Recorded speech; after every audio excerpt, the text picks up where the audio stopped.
Assalamualaikum dan salam sejahtera.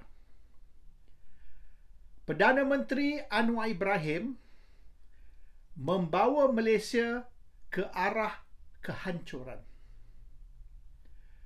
Anwar nak Malaysia berkalwat dengan Amerika Syarikat. Dan ini satu kesilapan yang sangat-sangat besar. Amerika megah yang dengan bantuan Amerika, pembangkang akhirnya berjaya menjatuhkan kerajaan UMNO Barisan Nasional selepas 20 tahun. Amerika kata, dari tahun 98 hingga ke tahun 2018, Amerika yang menolong pembangkang. Semasa itu, Barisan Alternatif, lepas tu Pakatan Rakyat, dan sekarang ni Pakatan Harapan. Usaha 20 tahun dengan bantuan Amerika, termasuk bantuan kewangan, akhirnya UMNO Barisan Nasional boleh dihapuskan, get wiped out. Dan sampai hari ini Amerika masih sokong Pakatan Harapan. Bukan pembangkang sekarang, sudah jadi kerajaan. Jadi Anwar ni nak menunjuk kepada Amerika yang dia ni terhutang budi, dia ni grateful kepada Amerika, maka dia nak bawa Malaysia ke arah berkawat dengan Amerika, menjadi pro-Amerika, supaya Amerika nampak yang Malaysia dan Perdana Menteri Anwar Ibrahim ni is a friend of the United States. Dulu okeylah. Sekarang dengan perkembangan politik dunia semasa ini, this is a very dangerous move. Kita tak boleh dinampak sebagai pro-Amerika ataupun pro-sesiapa. Superpowers ni, kuasa-kuasa besar nak berperang. Dan mereka sudah pun bermula berperang melalui proxy war di Ukraine. Dan ini boleh dianggap sebagai permulaan Perang Dunia Ketiga.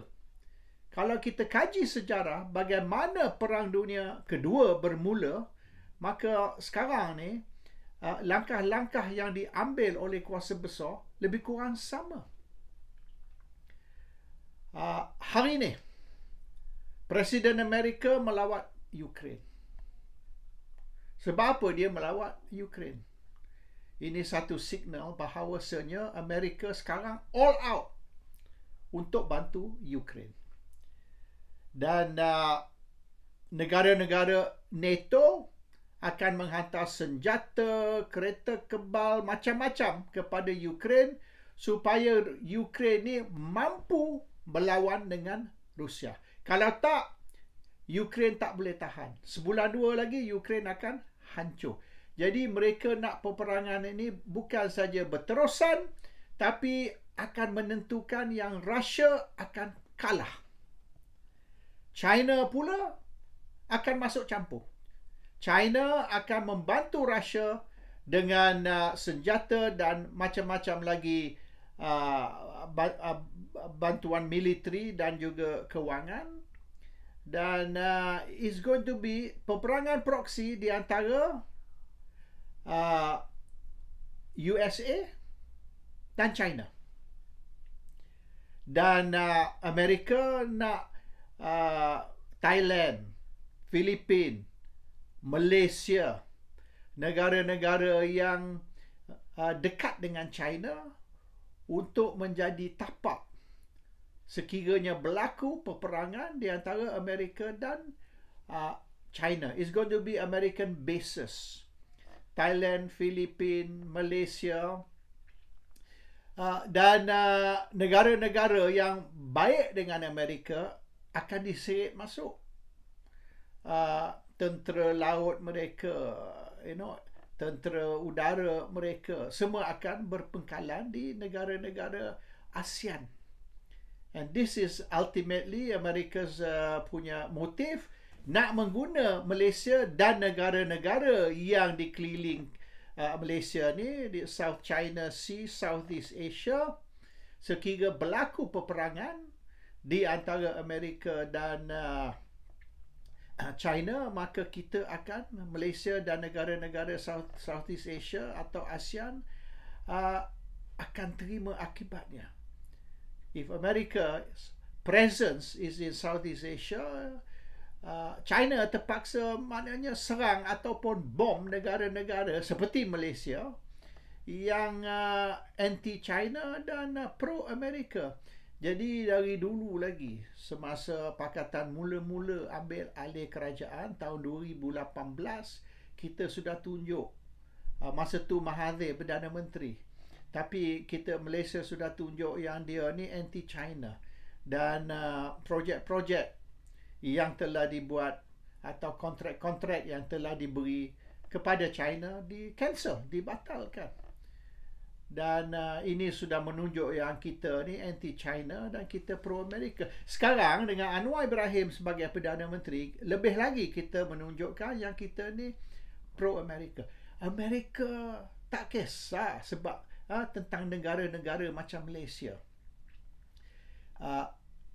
Bila Amerika menyokong sesuatu negara, dia berpandu kepada kepentingan Amerika, bukan kepentingan negara itu. Amerika baik dengan Saddam Hussein. Walaupun Saddam Hussein melakukan macam-macam, boleh dianggap war crimes dan sebagainya.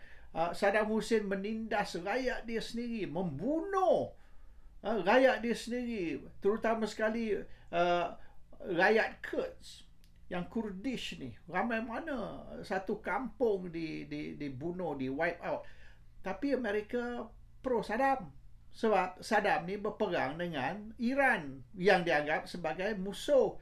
So, Amerika tak peduli. Kerajaan zalim, kerajaan rasuah, kerajaan yang tidak menghormati human rights ataupun hak asasi manusia, civil liberties, it's okay. Vietnam dulu, masa peperangan Vietnam, Amerika support, sokong Vietnam Selatan dan memberi macam-macam senjata dan bantuan untuk nak lawan Vietnam Utara. Oleh kerana Vietnam Utara ni mula-mula dibantu oleh China, kemudian oleh Russia. Jadi kerana Amerika ni anti-Russia, anti-China, maka dia bantu Vietnam Selatan. Walaupun kerajaan Vietnam Selatan tu korup gila, rasuah punya teruk, dan mereka Vietnam Selatan ni tak menghormati hak asasi manusia. Dia orang bunuh, dan dia orang tak kisah, maknanya kalau suspected Viet Cong ke suspected North Vietnam punya penyokong, satu kampung dia orang bakar. Orang tua, budak kecil, orang yang tidak terlibat di dalam peperangan, they are not combatants, tapi mereka dibunuh dan mereka dizalimi. Dan Amerika sokong. Walaupun apa yang Vietnam Selatan buat kepada rakyat mereka sendiri ni tak betul. Korea pun sama. Amerika support Korea Selatan bukan sebab kerajaan tu bagus, kerajaan tu bersih, kerajaan tu menghormati hak asasi manusia, tapi kerana Korea Selatan ni bermusuh dengan Korea Utara. Itu saja. So America doesn't care whether it's a good government, bad government, whether kerajaan tu jahat ke, baik ke, rasuah ke. Amerika tak peduli. Soalan dia, asal you kawan saya support awak, walaupun awak ni kerajaan yang teruk sekali. Kepentingan Malaysia tak penting, okay, kepada Amerika. Yang penting ialah kepentingan Amerika. So, tidak ada untung kita berkawan dengan Amerika. Amerika hanya berkawan dengan sesiapa negara mana yang mereka boleh guna untuk kepentingan Amerika. Americans come first, mereka kata. Dan mereka akan buat apa saja, halal atau haram, asalkan kepentingan rakyat Amerika dipelihara. And that is the friend yang Anwar Ibrahim pilih. Dan Anwar Ibrahim pilih Amerika untuk kita nak bermusuh dengan negara macam Russia, yang satu hari nanti, tak lama lagi, not very far into the future, in the near future, China is going to be the new economic and military power. And dengan China ni menyokong Russia, peperangan di Europe, di Ukraine akan berterusan.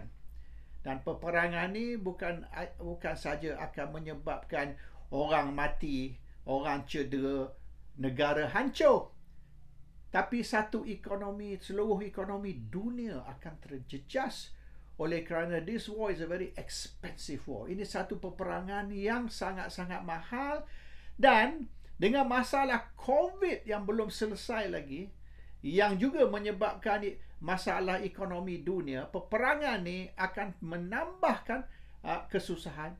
Dan hari ni orang macam Syahidan Kasim berdiri di Parlimen minta supaya EPF dibawa keluar sebab rakyat tengah susah, rakyat tak cukup duit nak makan, rakyat terpaksa jual rumah, rakyat tak boleh bayar installment kereta, tak boleh bayar hutang kredit kad.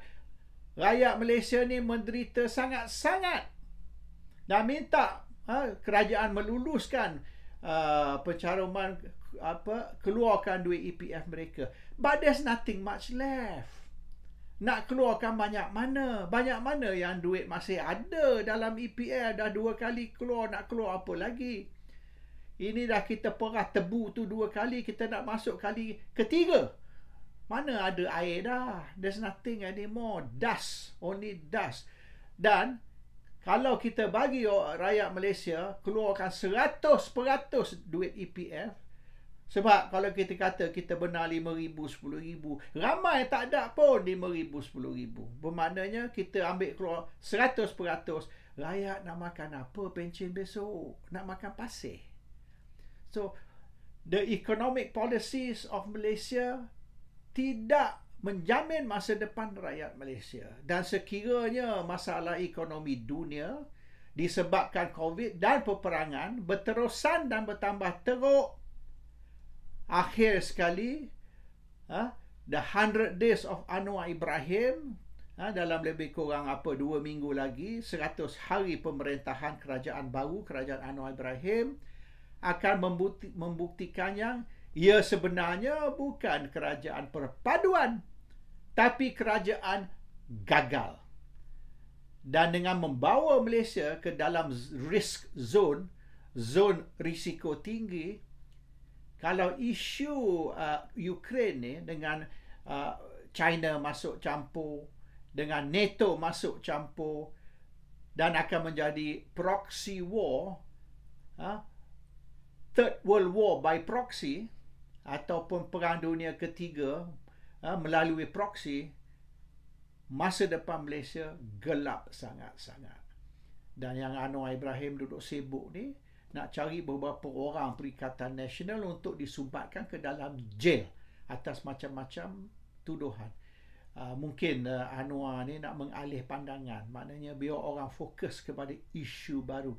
Skandal penyelewengan, skandal rasuah yang kononnya melibatkan pemimpin-pemimpin PAS dan Bersatu. So orang tidak teringat ni yang perut dia orang ni sakit oleh kerana tak cukup makan. Orang dihiburkan, will be entertained dengan pemimpin-pemimpin perikatan keluar masuk mahkamah. The real issue is the welfare of the rakyat. Kepentingan dan masa depan rakyat tidak dipelihara, dan Pakatan Harapan tidak ada idea bagaimana nak mengatasi masalah-masalah rakyat. Dan mereka lebih penting maknanya menunjuk kepada Amerika, we are your friend. Tunggulah apabila kuasa besar lain lebih power dari Amerika, masa tu kita akan tahu Perdana Menteri kita Anwar Ibrahim ni telah membawa Malaysia ke arah kehancuran. Assalamualaikum. Salam sejahtera.